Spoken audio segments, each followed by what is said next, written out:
Life in Hiding, the story of Otto Wolf.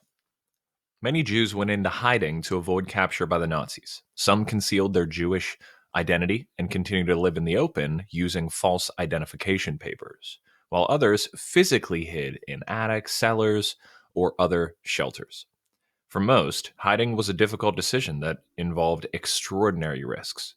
Nearly all Jews who went into hiding relied on others to help them for food and water, news from the outside world, and especially for a willingness to continue to keep their secret. Those in hiding gave helpers money to pay for food, supplies, and to reward them for making a dangerous commitment.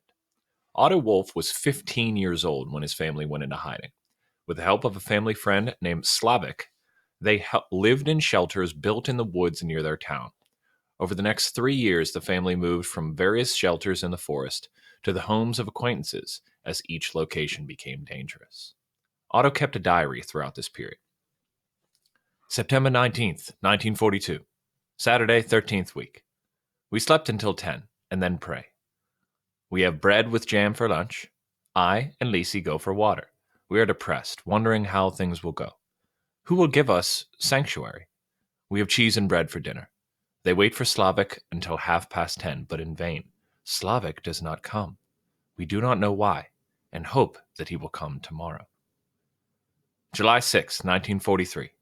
Tuesday, 55th week. We return to the forest at 3:30. Around 5:30 in the afternoon, we hear rustling.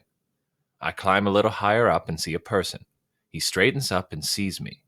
When he recognizes me, he comes straight to us. It is Pluhar. He promises not to tell anyone, not even his wife, then he leaves. We theorize extensively and are all really concerned that he went to turn us in. We wait to see what will happen next. The women are down below, and Dad and I into the clearing. We hear more rustling around 8 p.m. and conclude that he is returning with a policeman. What a surprise! He comes with a loaf of bread and a little schmaltz, chicken fat. He is assuming that we are hungry. What an astounding deed! He says that he will return in the morning and bring milk and cigarettes. We are overjoyed and thank God. We make a caraway soup with bread. The sky is glowing.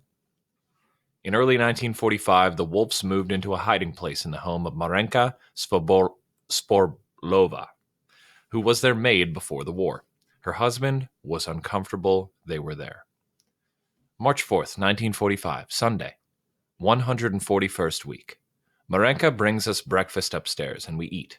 Mr. Svorbel is carrying on like a madman. He does not want us there, and so forth.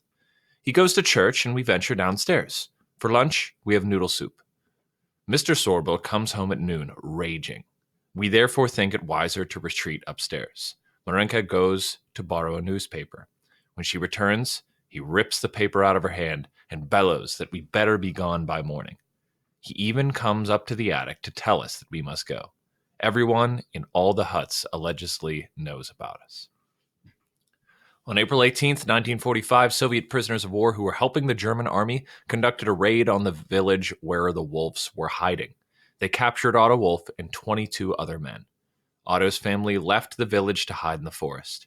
His sister, Felicitas, immediately took over writing in the diary, believing that Otto would one day return. April 20th, 1945, Friday.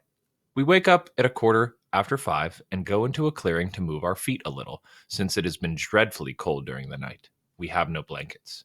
We pray for a while. At noon, I take the basket and go back to the O'Hara's for the indispensable items. When I get there, I find Mrs. O'Herva running around as if she had lost her mind. She says that we must leave right away. The criminal police had already been there twice, and they had just left before I arrived. After liberation, the remaining members of the Wolf family learned that Otto had been killed, after a local man revealed that he was Jewish.